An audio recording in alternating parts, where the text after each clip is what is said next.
Welcome, everyone, to our presentation today. Trust your gut. You are in the right place if you signed up and showed up for a workshop called Trust the Gut. You're in the right place if you are ready to try to learn how to make decisions better by tapping into your inner wisdom, your instinct and intuition, so that you can navigate life's challenges with greater clarity and confidence. What we're going to do next is I'm going to present a little bit of some principles and practices that come from ancient Stoic philosophy. And then Sandra is going to follow up with some movement ideas and then practices that come from her background as a Tai Chi and Qigong practitioner. And then we're going to go into some Q&A and implementation. If you have questions about what we present, you would like some answers, or if you would like some help with how to implement these ideas into your own lives, businesses, routines, then we will be available after we each present. The presentation should go about 15 minutes each or so we should have plenty of time for Q&A afterwards. I am going to present first, so I'm going to actually turn it over to Sandra to introduce herself first, just so that you know that after you put up with me for 50 minutes, the nice one is going to come on and do something that's truly meaningful. So Sandra, go ahead and introduce yourself and what you're going to present here in just a few minutes. Thanks, Scott. Welcome, everyone. It's great to have people from all over the place with us today. I'm Sandra, for those of you who haven't met me before. I've been helping people get on the road to live life feeling good. I've been doing that through the principles of Tai Chi and Qigong for almost 25 years now. And today, after Scott does his bit, I'll be guiding you through some very easy and simple movement and breath. And we'll bring that all together and let you know how that ties back to tapping into our intuition, our inner wisdom. For those of you wondering, for the movement part of it, we can do it from sitting or standing. If you're sitting, you just want enough space to be able to raise your arms at your sides. If you're going to join me from standing, we're only going to do about 2 or 3 minutes from standing.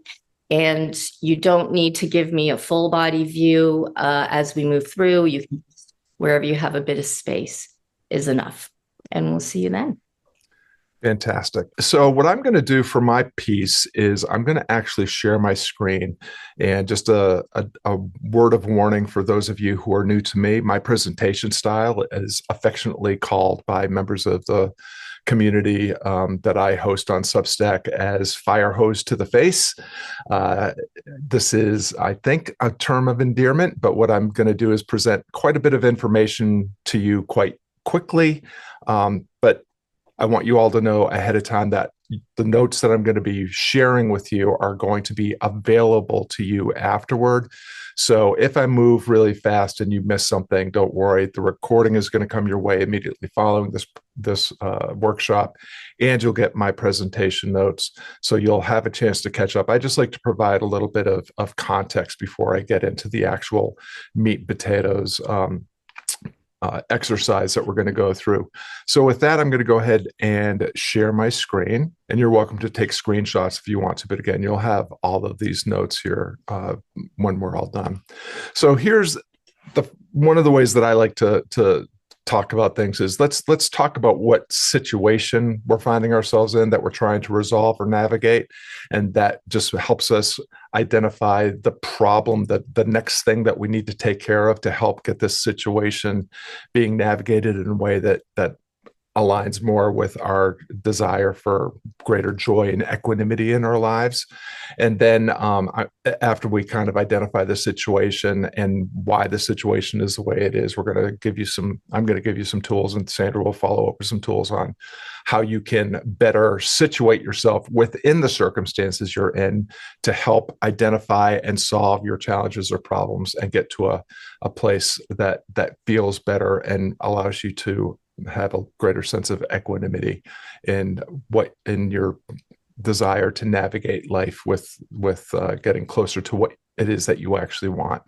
So the way that I think of it is the situation that Sandra and I are here to help you with is that most of the time we're making decisions based on unconscious conditioning, programming, rather than conscious intention or in integrity with our core values and guiding principles. Why do we make decisions this way? Well, we have the cultural and societal norms. This is the institutionalized education and occupation has conditioned us for. Societal norms. We're kind of creatures of the environment that we've grown up in. So sometimes that is working against us. Sometimes it's our past experiences or future expectations. We're trying to avoid pain that we've experienced in the past, or we are attached to desires we have for the future that can affect our decision making. External validation is a big one for a lot of us. We are generally approval seeking creatures, and we oftentimes find ourselves kind of just going along rather than stepping into our own dreams and desires. Cognitive bias is also a really big one. It's a big word of saying that we all cling to these psychological shortcuts for dealing with all of the uncertainties and adversities in our lives. And so the biggest cognitive bias that I find in my work is that we all seek confirmation bias. We believe what we believe simply because we believe it. Doesn't always make absolute scientific or rational or logical sense. And we will quickly close a loop on something that is innovative or new or uncertain to us, so that we can cling to or buck up the identity that we currently have, and boost the affiliations that we already have, rather than step into the possibility with curiosity that we might actually become a better version of ourselves. So cognitive confirmation bias is actually really important right now, because all of media right now, whether it's social media or traditional media, is in the business of confirmation bias. That's why we choose the channels that we get our news from or our entertainment from. It just helps us reaffirm the idea we already have about ourselves. This can really affect our ability to make better decisions. And then our human emotional reactivity impulse. We have this fight, flight, or freeze mechanism in our brain, in the back of our heads, that comes from our prehistoric lizard brain. And we are often making decisions based on immediate emotional reactions based on fear, anxiety, or temporary pleasure, rather than our long-term wisdom and interests. So these are part of the obstacles that we're up against when we're trying to make better decisions.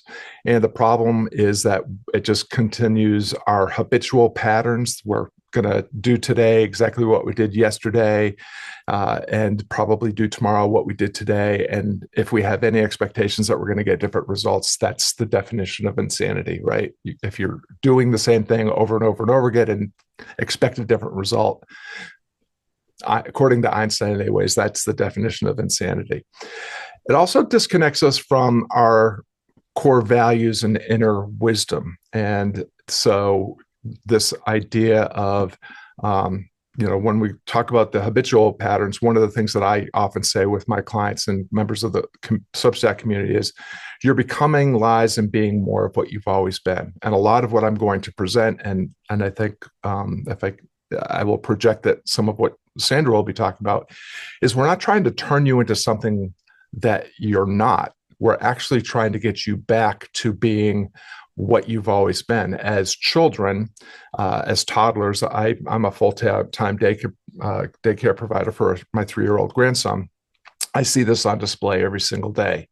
My grandson is not having doesn't have these regret narratives or anxiety narratives tied to some sort of imposter syndrome or inner critic saying you're not worthy, you're not good enough, why can't you do better? He just gets up and does stuff. He sees people walking and he decides he's going to walk, and he has no problem walking really poorly until he can learn how to walk well.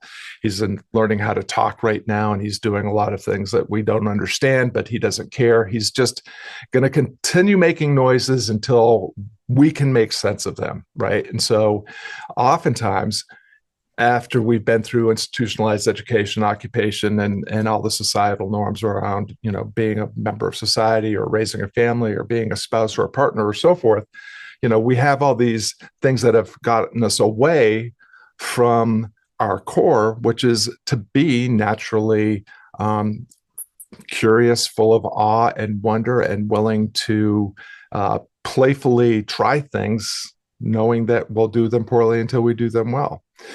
When we're talking about our our core values and inner wisdom, we're talking about who we really are, what we're really good at, and where we really belong. Not what society tells us, but what we know to be true. And then we often experience regret, anxiety, and angst. These are the three manifestations of fear that I sometimes talk about. Regret is the fear narrative that we tell about the past. Anxiety is the fear narrative we tell about the future. And angst is the fear narrative that we tell ourselves about what's going on right now because of all the choices and distractions. So what we're trying to do is become more self-aware, increase our self-efficacy, our trust in our ability to figure things out, and pursue self-actualization, becoming a better version of who we really are, maybe even the best version. So the solution to all these problems, or the situation and all these problems, is instinct and tapping into our instinct and intuition. And these are my definitions. I encourage you to come up with your own definitions of these terms. So I didn't go to the dictionary. This is just the way I think about these things. Instinct has to do more with the physical body, the wisdom inherent in our bodies. We all have had that experience of walking down a dark alley on a sketchy side of the city and deciding not to go down there because it just feels like it's dangerous. That's our body responding through the fear, flight, and freeze mechanism, that we don't want to go into places where we don't know what could happen that could potentially be dangerous. So the instinct is kind of a biological function. We feel it in the gut. It's a very primal decision-making process that can also be misleading, because in modern society, we don't have nearly as much to be fearful of as we did in prehistorical times, when everything on the planet looked at us as something tasty for lunch.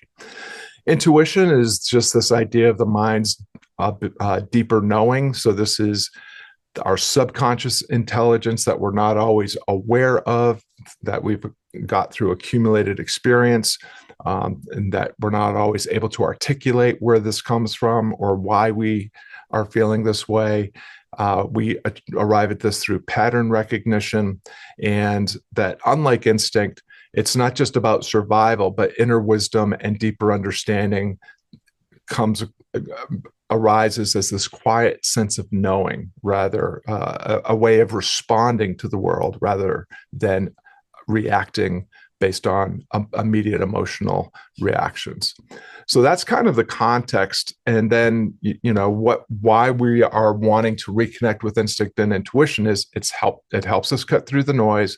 It helps us align our decisions with our core values, and it helps us foster this sense of confidence that every time we make decisions coming from a better place, even if things don't work out the way we want, because decisions are not outcomes. But if we make decisions with greater integrity and with greater intention, we will over time be able to show up for ourselves in our lives in every situation half a shade braver than we were the moment before. And we will earn confidence and increase certainty that we can figure things out as we go. So with all of that kind of table setting, I'm just going to give you a very simple decision-making practice. You can think of this as a mental model that comes from Stoic philosophy, specifically an idea from Epictetus called the three Stoic disciplines. And if you don't know what Stoicism is, or if you think that Stoicism is this idea that you just grimly set your jaw and persevere through all of life's disappointments and distractions and dangers. It's not what the philosophical school of Stoicism taught back in the day. Stoicism teaches you that you can live a fulfilling and joyful life in any circumstance.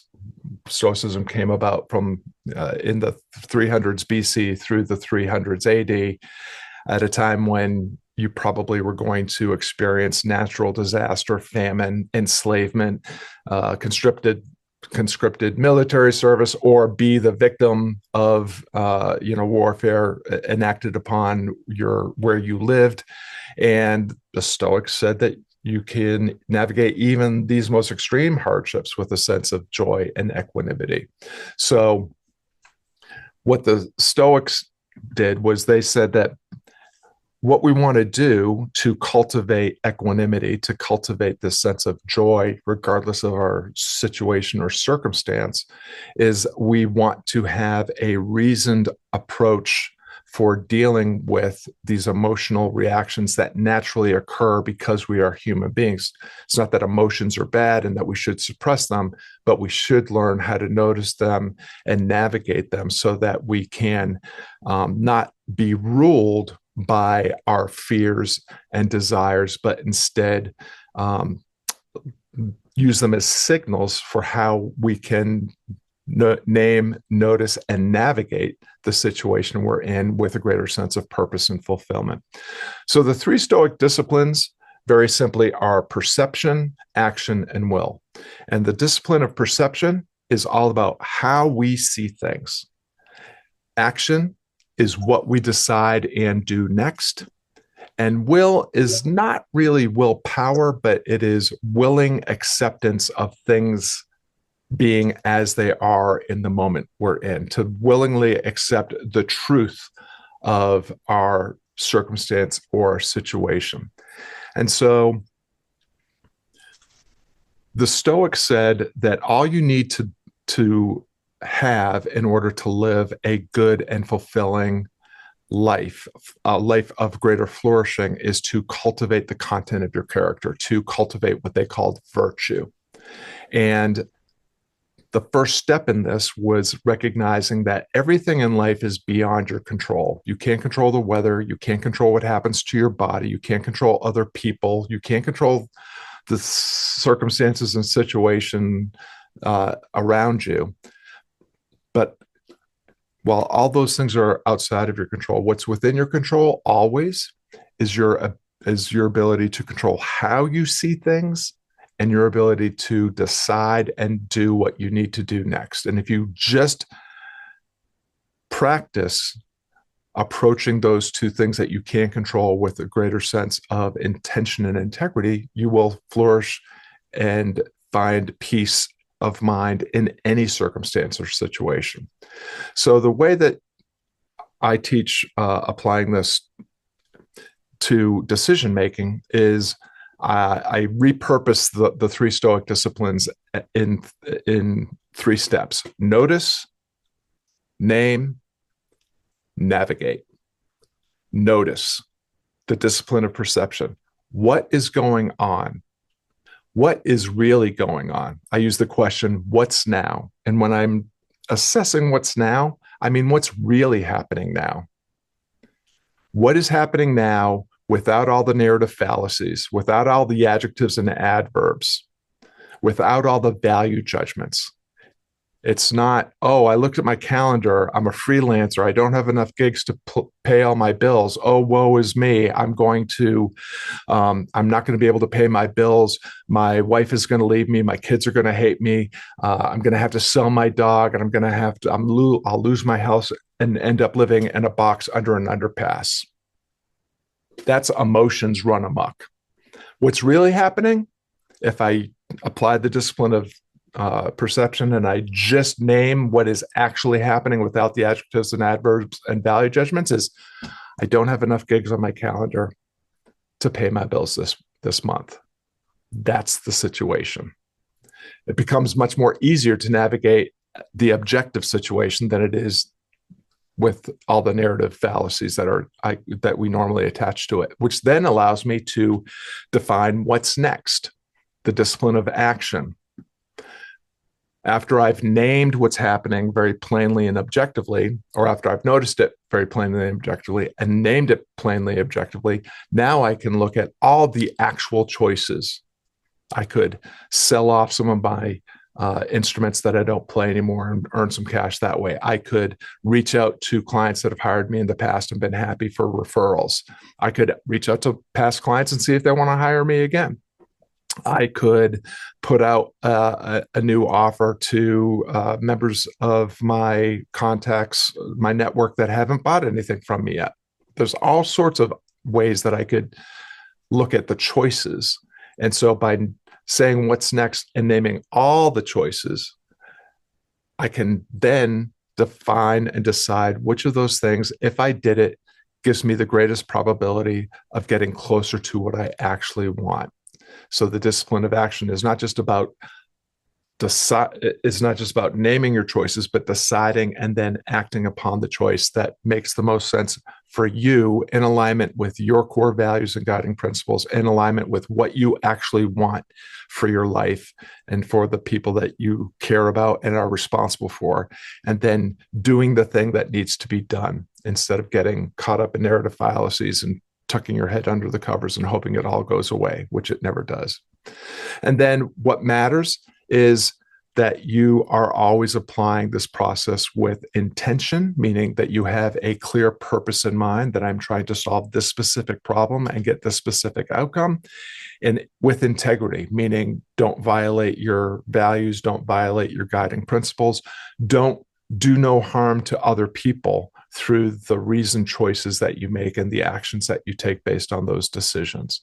So the Stoic way of thinking about decisions that will help you remove all the dangers of emotionally reactive decisions and cognitive biases and all the things that we talked about is notice what's going on as plainly and objectively as you can, name what is going on as plainly as you can, name all of your possible choices for what you can do next, and then do that thing with intention, with integrity, and accept whatever outcome you get, because even if it doesn't get you where you want to be, you are in a new place where there is a new set of situations and circumstances to notice and name, and new choices that you can make. And if you repeat this process over and over, continue to act with intention and integrity, you will eventually get closer to what you actually want.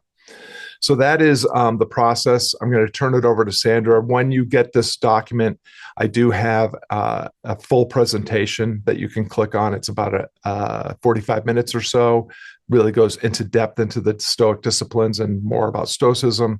And then there's some other articles and resources that you can click on if you want to go deeper with some ancient wisdom for navigating modern challenges. All right, I'm going to turn it over to Sandra. Fire hose indeed, Scott. And every time I am in the room with Scott, I always do get water droplets of gems that remain with me. So thank you for that, Scott. So we're going to slide right into the participation part of the workshop. And really what we're coming down back to is that question of how do we trust that intuition? How do we tap into our intuition and trust our inner wisdom to make that decision for what the right next step is for us? And go back to what Scott mentioned. How do we get back to what we know is true for ourselves? And so I'm here to pose the question that perhaps a lot of people have not considered when they think of trying to make a decision, when they have that struggle and that tug of war. I like to call it mental ping pong, when we have, should I do this or should I do that? And I'm human. I have those times. I actually just had a talk with Scott earlier in the week. And how can we get back to trusting into that intuition inside of us? Now, I'm going to ask you to take a leap of faith and just trust in the method of my madness, because we are going to go into this from the back door. And you'll see how it all comes together for intuition and inner wisdom at the end when we wrap it up together. And so I am going to be a little briefer than I normally would be.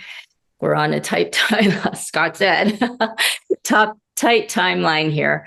But you will have access to a full workshop where I explain more about a couple of the concepts that we're going to be tapping into. Also, the process that I'll be leading you through today goes into a little more detail in that, and you'll have access to that. So what we'd like to pose and bring into as a consideration that perhaps people haven't thought of when they struggle with making that decision is, what if those patterns of thinking or patterns of pain in the body or agitation, irritation, are actually cases of stuck energy in the body? Because we as human beings in this lifetime on this earth exist in this human body. And in that existence, we actually live in 5 bodies. We have our, I don't know if I'll get the right order, we have our physical body, we have our energy body, our emotional body, our mental body, our spiritual body, 5 bodies. And if we pay some attention to the health of the energy body, all the other bodies actually have an energy aspect to them. Our thoughts, our feelings, our emotions, they're all based in energy. And so if we pay attention to the state of our energy body and the energy aspects of all the other bodies, that contributes to enhancing our overall health and overall well-being. Now, even though energy is formless, we have energy pathways all throughout our body. They're referred to as meridians, energy meridians. And those pathways, even though they are ways that energy travels through our body, they actually exist in the physical. Our physical body, through our physical body, we can actually locate different energy centers that have different purposes, different intentions with them. And so with that, in the next few minutes, we're going to feel for an area of stuck energy in our body. Because what happens in those pathways is, if we have pockets of stuck energy that are blocking energy flow through the body, we can't access whatever those energy centers are there for. We can't have full body flow, balance, and harmony when there's stuck energy. And stuck energy comes from unprocessed feelings, unprocessed thoughts, unprocessed emotions. That is where stuck energy comes from in the body. And so we're going to place our thumbs, right about at our temples. And with this part of our finger, the flat part here, we're going to start at the top and center of the forehead, and with some pressure. So you want this to be like a deep massage. We're going to press into the forehead. And what we're looking for is an owie spot, a sensitive, tender spot that rates on a scale of 1 to 10 at 6 or higher. So keep caressing through. You can press like a deep massage all through the forehead and look for that spot, owie spot, tender, sensitive. You may have to put a little bit more pressure, like you're doing a really deep massage. I can feel one right about here. And if you feel that you have it, just make note of where that place is. If you can't quite locate it in the forehead, go to the eyebrow ridge. And same thing, just press as hard as you can. Find that owie, tender spot, 6 or higher. If you can't find one that rates 6 or higher, then if you can find one that's at about a 4 or 5, that'll help with what we're about to move into next. Okay. So find that spot again, come across that spot. You're just going to put a little bit of pressure, nice breath in. And I'd like you to rate it on a scale of 1 to 10, Where is that intensity? What does the tension feel like? And just make note of that. You can make mental note of it, or if you're keeping track on your device or you have a pen and paper, just note what that rating is. All right. For those of you that are going to join me from standing, this is where I'm going to come. You can do this from sitting. So if you prefer to sit, that's perfectly fine. And we're going to draw imaginary lines, whether you're sitting or standing, from our shoulders right down to the ground. And we're going to have our feet flat on the ground with that hip width or that shoulder width between them. And that goes for whether you're sitting or standing. And we're going to feel into all the parts at the bottoms of our feet that are making contact with the ground. So we're feeling into all the parts at the bottoms of our feet that have communication to the ground beneath us. And what we're doing here is we're acknowledging the presence of the ground, just remembering that it's there. And as we breathe to relax, we're then going to bring our attention to the knees. And what we're going to do here is check that the knees are unlocked. And with the sense of the ground beneath our feet, we're going to extend nice and tall through the spine, drawing a nice breath in through the nose, letting the jaw and the mouth relax open. We're going to allow an exhalation to flow out of that open mouth. And with the breath in again, the mouth relaxes open. And as each exhalation flows with ease out of the body, imagine that it carries with it whatever stresses, tensions, or holdings the body is able to let go of at this time. Breathing in through the nose and out through the mouth.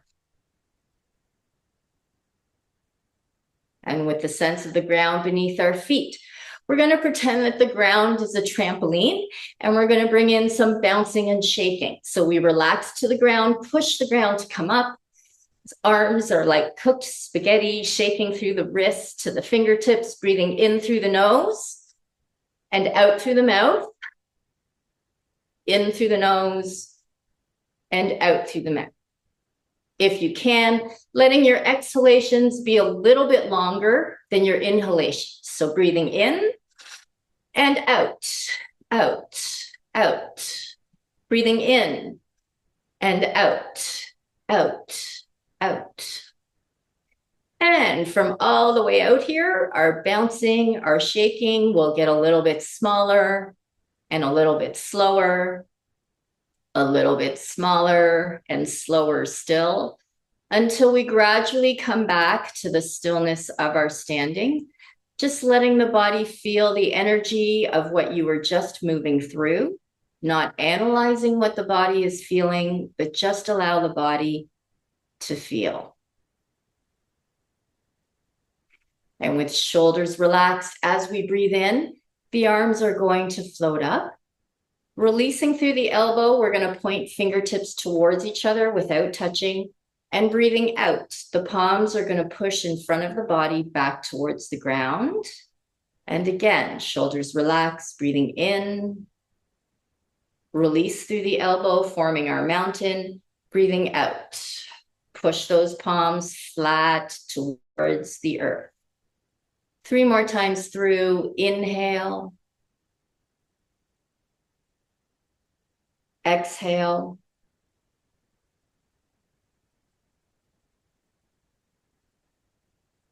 Inhale. Exhale. And once more, breathing in. Breathing out.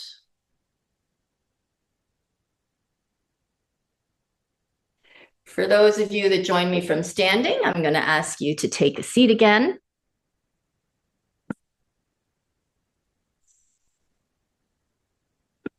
And when we're sitting, we're also feeling into the bum bones of the seat of our chair. So if you're able to keep your feet flat on the floor with that hip width, that shoulder width between them, please do so. Just remembering that our grounding points, anything that we're touching becomes an extension of us. So as you feel into those bum bones, those are also your grounding points. And what we're going to do here is we're going to tap with our fingertips lightly at the lower part of the face, breathing in through the nose and out through the mouth. Just nice and easy. Be sure to tap the jaw, the chin, above the upper lip. You can move your face around if you like. Just be sure that you're breathing. Nice, easy breath in and out. And then we're going to follow the orbits around the eyes, breathing in through the nose, out through the mouth. Always moving the breath as we tap, breathing in, breathing out, tapping up the center of the forehead, across the top of the head and down the back and center. We're going to come up to the forehead again, a little bit more to the sides, breathing in, breathing out. And as you tap again more to the sides, imagine that every cell in your brain is getting a little massage from the vibration of the tapping. Breathing in and out and around the ears. Now we're going to bring our hands together, nice rub, invigorate and wake up that chi at the hands. And as we relax our breath, we're going to hold the hands in front of the face, 3 or 4 centimeters for Canadians, 1 or 2 inches in front for Americans and the rest. And just nice, easy breath. Imagine that the palms of your hands are bringing energy to all the muscles in the face, the energy centers there, the nerves. And as we inhale, those hands are going to hover. Oops, dog in motion. We're going to inhale, the hands will hover above the head and down the head. And as we exhale, the palms will trace down the neck, shoulders, and we're going to flick out the body as we breathe out. Hands in front of the face, breathing in and out. In and out. Just imagine you're wiping energy away, cleansing, breathing in. This comes from what we call wisdom qigong, breathing out. And 2 more times. Inhale and exhale. 1 last time, breathing in, breathing out. Bringing our hands together, nice rub. Now we're going to massage the face in circular motions upward. So nice, easy, relaxing. Let all those muscles get a nice rub. Breathing in, breathing out. Nice, easy breaths in and out. And with the fingertips, we're going to massage across the top of the scalp, all the way down the back of the head. And again, across the top, all the way down the back. You might feel other tender, sensitive spots. And to the sides, around through the temples, all the way to the back of the head. Nice, easy breaths as you massage, breathing in and again, breathing out. Keep moving the breath. And with the fingertips, we're going to massage through the ears. Breathing in. Breathing out. Through the little nooks and crannies, through the ears. All around the edges. Nice, easy breath in. And out. And we'll relax. Nice breath in. And out. So what we're going to do, thumbs on the temples again. And I'd like you to find that spot that we found at the beginning of our movement part. Just find that spot. We're going to put pressure on it again. Keep the same spot if you can, please. This is how we're going to observe a difference here. And as you put a lot of pressure on that spot, I'd like you to take a nice deep breath in. And as you exhale through the mouth, nice and easy, lift the pressure at the fingers on those spots as you exhale, just to the end of the breath. And keeping that as your seed for the next breath, breathing in. As you exhale, the pressure at the fingers on your spot lightens again, breathing out. And once more, breathing in. And release the pressure at that spot with that exhale. Nice breath out. And one more time through. Apply pressure again on that spot. Breathing in, breathing out. Let the pressure release that you're applying. And that's the seed for your next breath. Breathing in. As you breathe out, release a little bit more pressure. It lightens again. And breath in. And as you exhale, totally lifting that pressure. Now, I'd like you to rub that spot a little bit and press on that spot again. This time, I would like you to rate the tension, the ache, the owie on a scale of 1 to 10. What are you feeling now right at those spots that you found? Okay. So what I wanted to bring for you here is an experience that you can physically influence the energy state of your body. So how many of you observed a change in your rating at that tension spot, no matter how small? Some people that have done this workshop have gone from an 8 to a 0. Some have gone from a 7 to a 4, some from a 5 to a 3, but you felt a difference. How many can say that they felt a difference? Yeah. Okay. For those of you that didn't, there's no problem. Just trust that you did do something good for your body. It might be that the energy is a little bit stuck. It could be old. And if you take this process and do it for a few days, then observe then if anything was able to move through for you. So if we imagine that we were able to find a pocket of stuck energy in this area in the forehead, and we bring into mind that what I mentioned about energy pathways being through our entire body from head to toe, and there are countless meridians, there are many different systems through the body. Imagine how many pockets of stuck energy we have in our entire body, right? And so when we are trying to make different decisions, a lot of us try to figure it out from the head. We're trying to figure out consequences, situations, the questions, the should I this, should I that mental ping pong that I talked about. And we also try to figure out tapping into our intuition and our wisdom from up here. Now, this causes a whirling chaos of stuck energy here in the head. And I'm just going to back up so you can see me a little bit more.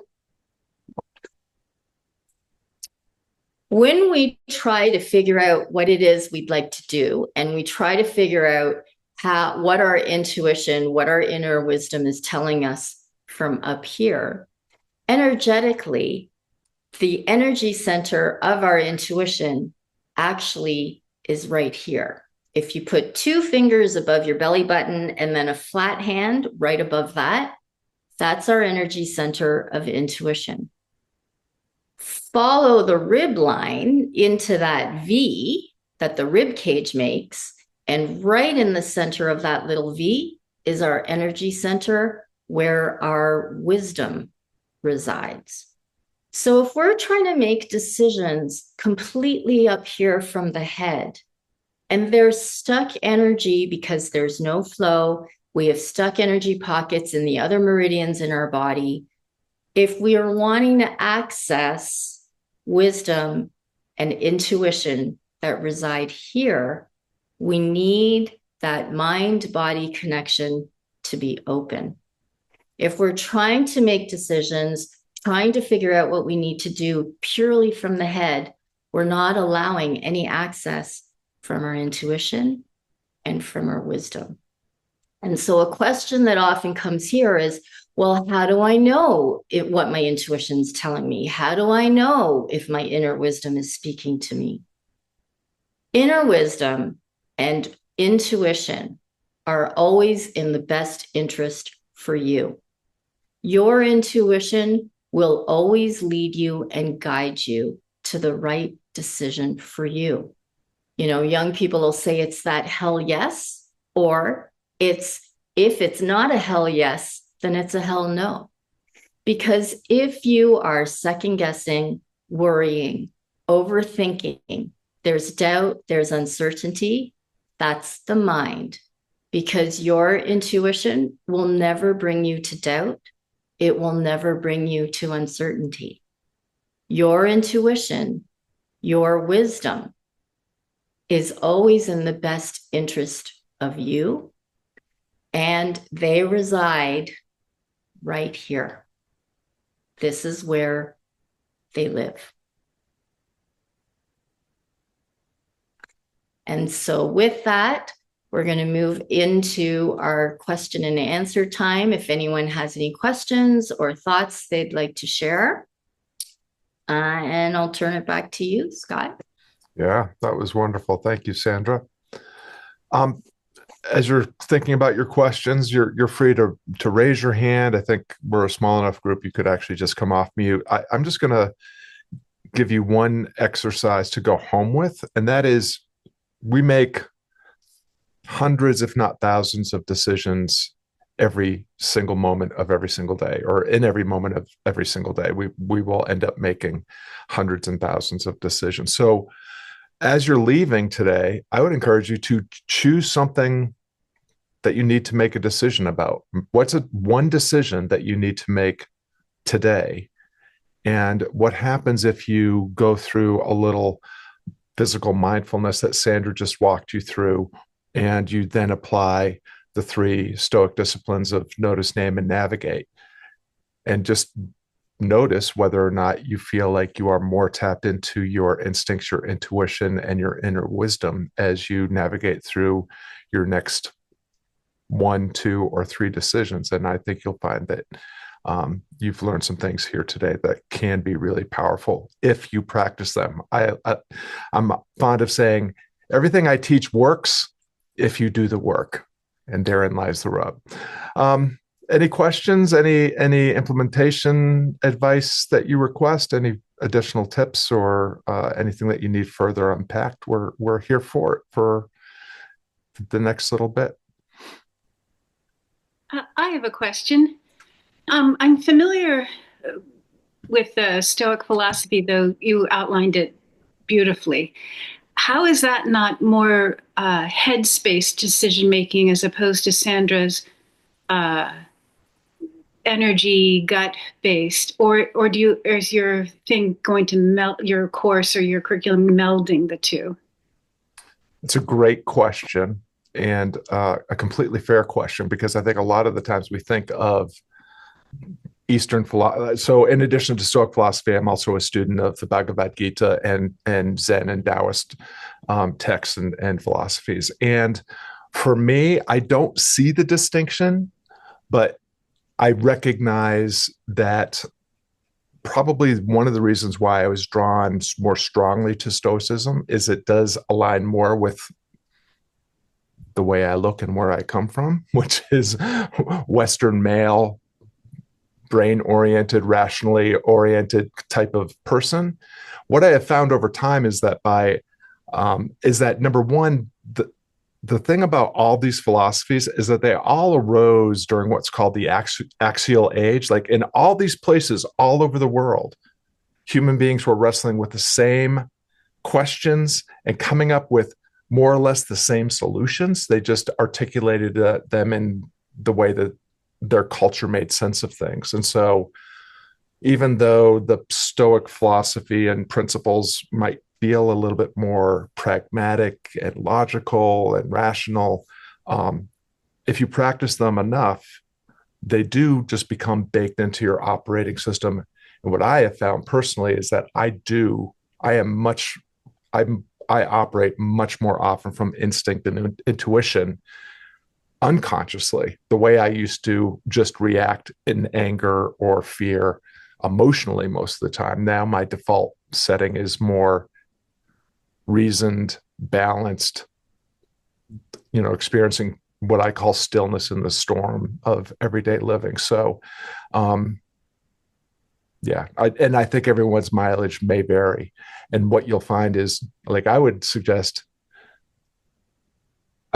that the older the problems, the older the solutions. So if you go to ancient philosophical and spiritual disciplines first, find the one that resonates with who you are and where you're at right now. But you will find as you continue to explore other disciplines that there's lots of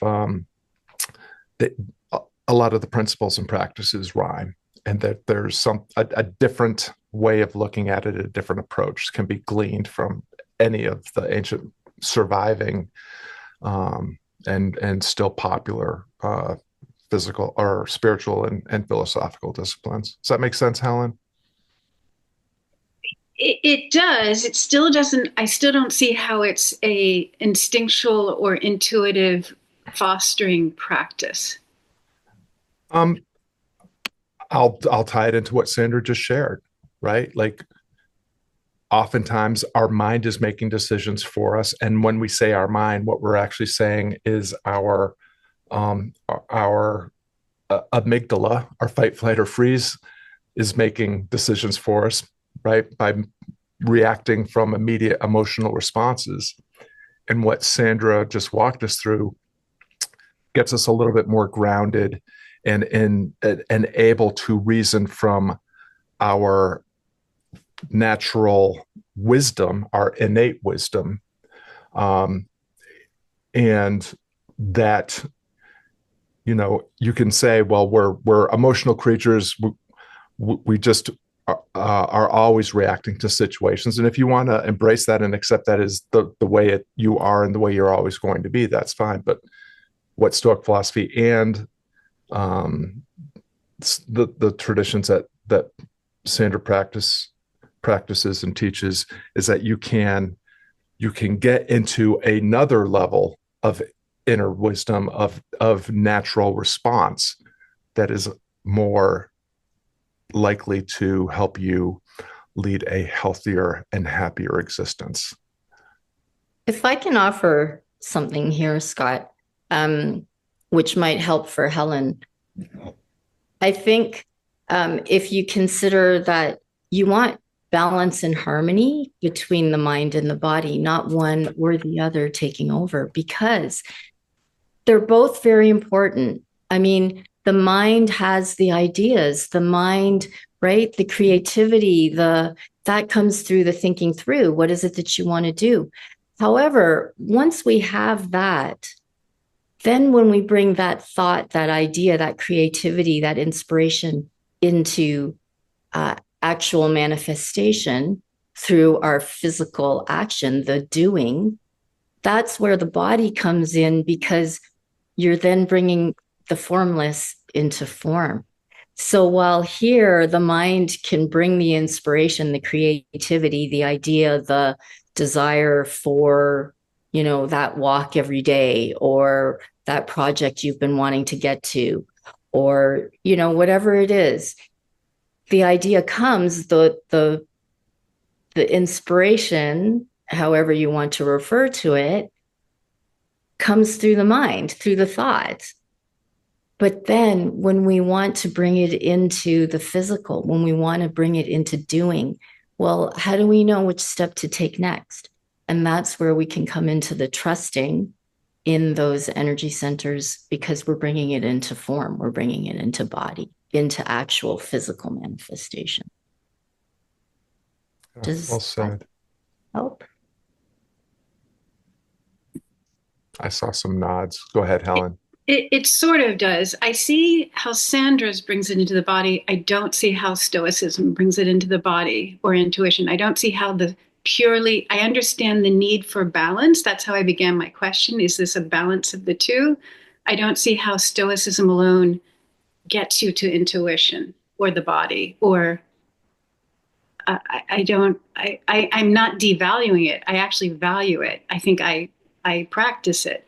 As you outlined those steps, I don't see how it fosters intuition. I'll just offer one final frame, and then when I share the follow-up resources, I actually will. There's 3 articles. One, that 3 ideas from Taoist, the Tao Te Ching, 3 ideas from the Bhagavad Gita, and 3 ideas from Marcus Aurelius's Meditations. And you'll see, I think that will better articulate the through line. But the word that I prefer to use other than balance is integrated. Like the whole idea that Stoicism teaches and that is trying to be achieved through Qigong and Tai Chi is to be an integrated being, meaning integrating your mind, body, and spirit, but also integrating the greater associations in your life, whether those are other people, the natural world around you. And then for the Stoics and for at least in the Bhagavad Gita and the Tao Te Ching, they are also talking about at a cosmological level, everything is one thing. And we're all just representations and facets of this one energetic field that, and so whether I'm articulating it well or not is on me. But I would say that from my reading of the philosophy, that they're all pointing to the same idea, that what we want to do is become an integrated human being. And that means both physical and intellectual and spiritual, not both. That's 3 things. So it's not both, all the above. All right. So Rebecca, you had your hand up. Let's go ahead and go to you.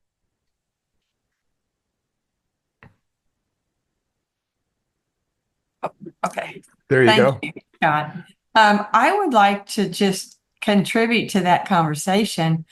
And what I find for myself, when we look at perception, action, and will, and the moment I step into noticing what's real in the now, of the moment, and then from that point right there, I've stepped out of my conditioned mind. So I'm already open and receptive to a new way of moving forward. And then if I name what next, I'm opening it further. And then accepting, it brings that same energy of not fighting, not resisting what is, and not thinking that I know the answers, just kind of allowing what's next and accepting. I love that. It reminds me a little bit of an exercise. The very first piece of intellectual property I put out into the world was a little pamphlet called Isn't That Interesting? And it basically was, here's a phrase you can keep close to mind anytime you're getting dragged around by your circumstances or situation. Instead of saying, oh my God, the world is ending or everything's going sideways, you can just say, isn't that interesting? Right? It's a way of bringing yourself into the present moment and looking at what's happening with curiosity instead of fear or anxiety or other things. And now you're in a better place to process how you're going to navigate that situation. I love your framing, Rebecca. Thank you for that. Thank you. Yeah. Margie, you're up. Okay, great. This has been great. This is a big topic, and it's one that I grapple with, and I'm in the process now of doing this for children. And I took a much simpler approach. I know yours is very, I should say, scholarly, and I love Sandra's. The second time I've done this with Sandra, which is more physical. And I can see value in both, and when I'm writing a chapter for a book called The Brave Kids. And in this little girl goes to a summer camp a special summer camp where she learns to trust her inner voice and her intuition. And so the only kind of things that I put, and this is for kids like, 7 to 12 age, it's like a chapter book kind of thing, is stillness, being quiet, being still. We didn't mention that today, but just being quiet to be able so you can hear your intuition. And of course, in the book, I'm like, the kids are like, hey, we don't hear anything because it's in their gut. Like what Sandra's saying, the kids all feel their stomach trying to find it. It's kind of like and then they learn through, I believe, trial and error, practice, just building that quote unquote intuition muscle, what I call. Anything you want to get better at, you got to practice it. And they write it in their journal. So you can go in nature, you can go for a walk, you can be by yourself to listen. And then I guess it goes into what you were saying here, Scott, about your thoughts, to be able, but kids don't hopefully have all that baggage yet, right? Like all these different baggages yet. And so being able to pay attention to that little voice that said, hey, bring your raincoat. And you're like, why should I bring my raincoat? It's beautiful and sunny outside. And they go on a hike and there's a rainstorm. So, I should notice that little voice that said, bring my raincoat. I should pay attention to it. So it's like practicing that kind of thing. So that's I'm a very simple person. So just in terms of being quiet, still, walking in nature, getting in touch with your feelings, knowing the differences in those thoughts to be able to say, oh, that's my intuition versus all the other noise. So that's kind of where I'm coming from.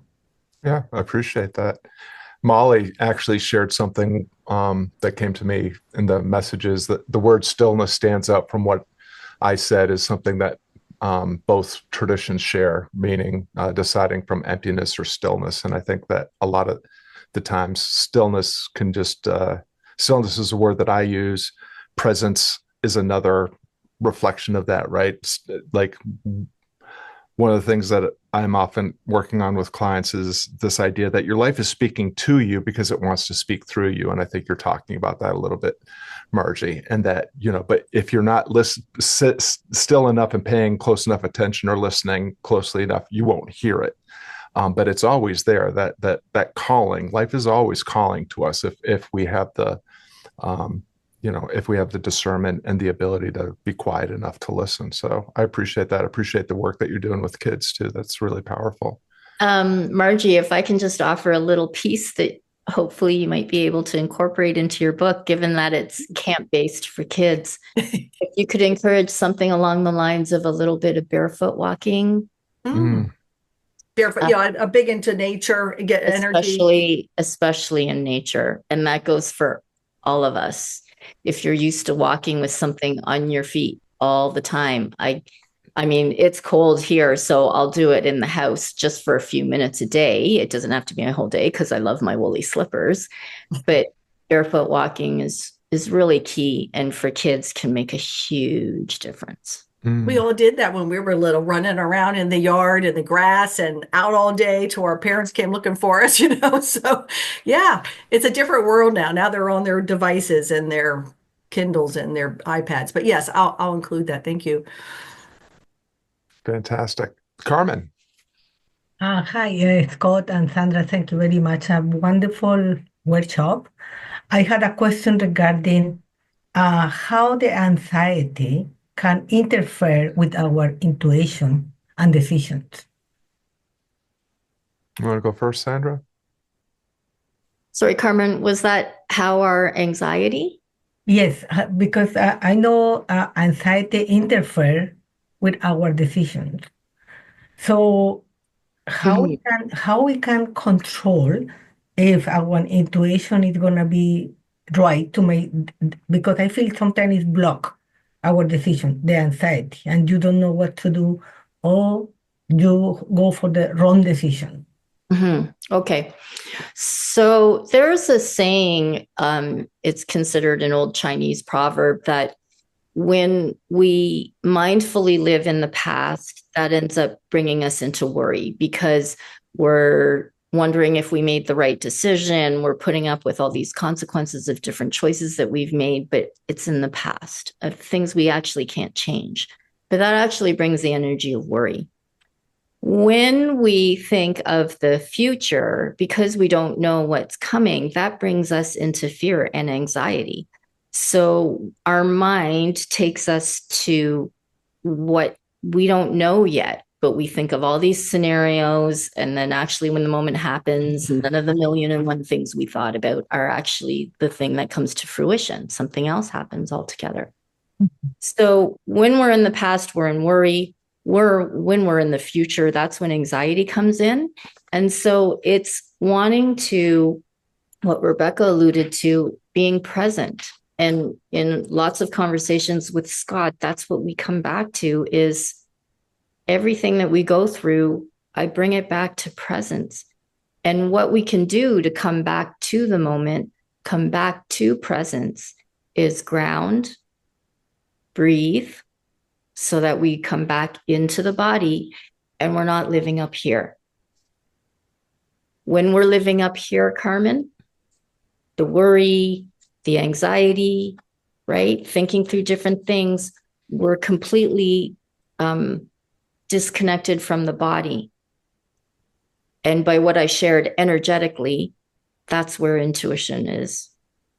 So if we're trying to make decisions or think through everything up here, with a little bit of breathing, a little bit of grounding, we can come back into the body and make the decision from being more present rather than making the decision out of worry or out of fear. Okay, thank you. Yeah. Since Sandra alluded to it, I'll just share Penny and MJ and Megan and Elizabeth and Molly are all here, and they are frequent participants in the conversations that Sandra is also frequently a part of on Mondays and Fridays. And we talk about this stuff all the time. And you would think that after talking about it multiple Mondays and Fridays in a row, that we would all get it. And after every single conversation, people say, I'd never thought of it that way, or I've heard you say that 100 times, but I heard it in a different way today that makes more sense. Because there's a saying in that comes from Heraclitus, who's a pre-Socratic philosopher from what is now Turkey, from Ephesus. And he said, no one steps in the same river twice, for they are not the same person, nor is it the same river. And that's ties into this idea that Sandra was just saying, like, anxiety is attachment to an expectation or a desire that we have in the future that we can't control. The only time that we have the ability to either control our state of being or influence the results that might get us what we want is right here, right now, in the present moment, which is why those Stoic disciplines are so powerful. Because if we can frame ourselves and our situation and the people that we're around and our circumstances in the here and now in a way that sees possibility, then we can make reasoned choices and take action that will move us toward what we want, whether we get it or not. And that's what willing acceptance, the third discipline, means. Like, you can't be attached to your desire. The Buddha says that's the root of all suffering, right? Is attachment to expectations, attachment to your emotions in the here and now, or attachment to all those unhelpful regret narratives from the past. So anxiety is as you're pointing to, Carmen, it's a real problem with maintaining our well-being, but it's also a situation that we can influence to have less control over us by reminding ourselves to come into the moment that we're in, where we can actually navigate that feeling and promote our health and happiness, even if the circumstances are especially dire. I use the example of Viktor Frankl and his experience articulated in Man's Search for Meaning. He went through 7 I can't remember, it's 4 years in 7 concentration camps or 7 years in 4 concentration camps, but he experienced the very worst that humanity can deliver and exited that situation happy, healthy, and wanting to do nothing but dedicate his life and commit the rest of his life to serving other people and helping them achieve greater peace of mind and equanimity. And he practiced, he was a student of Stoicism. He was aware of Eastern philosophical and spiritual traditions that helped him do that, because he was able to accept the most horrific circumstances without attaching his happiness or well-being to them. Thank you. Carmen, if this might help, and this is, I'll say hands down, I mean, this is my approach because, my practice is through the physical. But if you take a look at all these bodies that are part of us, if you think of this wheel in motion and, all these sections are kind of overlapping because they're actually all together. They're not separate pieces of a pie, but right. They're like layers on top of each other and integrated as Scott mentioned. But when we have grounding in the physical body, then you have grounding in the emotional body, you have grounding in the mental body. So again, if you're trying to figure out up here, like, what am I going to do with this anxiety? How do I navigate it? How do I get to my truth? And what's the right decision for me? See if bringing a practice in actually grounding the physical body, just get used to feeling that ground beneath your feet, because physical grounding brings mental and emotional grounding. They go hand in hand. Yeah. These bodies are like, I don't know if you can remember back to that tissue paper artwork you might have done in kindergarten or grade 1, where you're overlapping mountains and that with tissue paper and they're all layering on top of each other. Those are our bodies. What shines through is what comes from all of them. Mm-hmm. Thank you, Sandra. And you'll all have access to this image. Yeah, just to give you a reminder about what happens next. When the replay is done processing, I'll do a little editing and enhancing just to make sure that the some of the stuff at the beginning and at the end isn't still there, and that the audio is clear and all that. But Sandra has a couple of resources, including that image of the 5 bodies, and some review of the exercise she put you through, and I have some articles to point you to. So if you keep your eye out for those emails, they'll be arriving. Does anybody, before we go ahead and let everybody get on with their day and practice a little movement and Stoic discipline, does anybody have any last questions or reflections that they want to share before we wrap it up? All right. Thank you, Megan. Thank you, Sandra. This is Sandra's and my first full-blown collaboration. We've been friends and co-conspirators for a while now, but this has been really fun, Sandra. I appreciate you agreeing to do this, and appreciate all that you did to spread the word. I hope that this was helpful for everyone, and that you at least glean some insights for an inspiration for future consideration. But really, the best thing you can do is take something that you learned today and actually practice it out in the wild. We call it engaging the field, right? Go ahead and take what you learned and put it to use, because if intelligence is the ability to get closer to what you want in life, then it's the action that you take, right? The new things that you apply to it that are going to change your behavior, and you're going to become the kind of person that's able to navigate life's ups and downs and get closer to what you want in life and business at the same time. So we encourage you to go ahead and do something with what you learned here today. Any final words before we close the room, Sandra? No, thank you all for coming. Thank you, Scott, for doing this with me. That was a lot of fun. Yeah, and hopefully. Thank you. Thank you. That was really good. Thank you. Well, Thank maybe you. the first time is never the best time. So who knows? Maybe we'll do it again. All right, everyone, have a great day and stay tuned to your inbox for what's coming. Thank you And we'll so see much, you guys. Thank Very you. welcome. Have a Bye. great day. Thank you Thank for you. coming.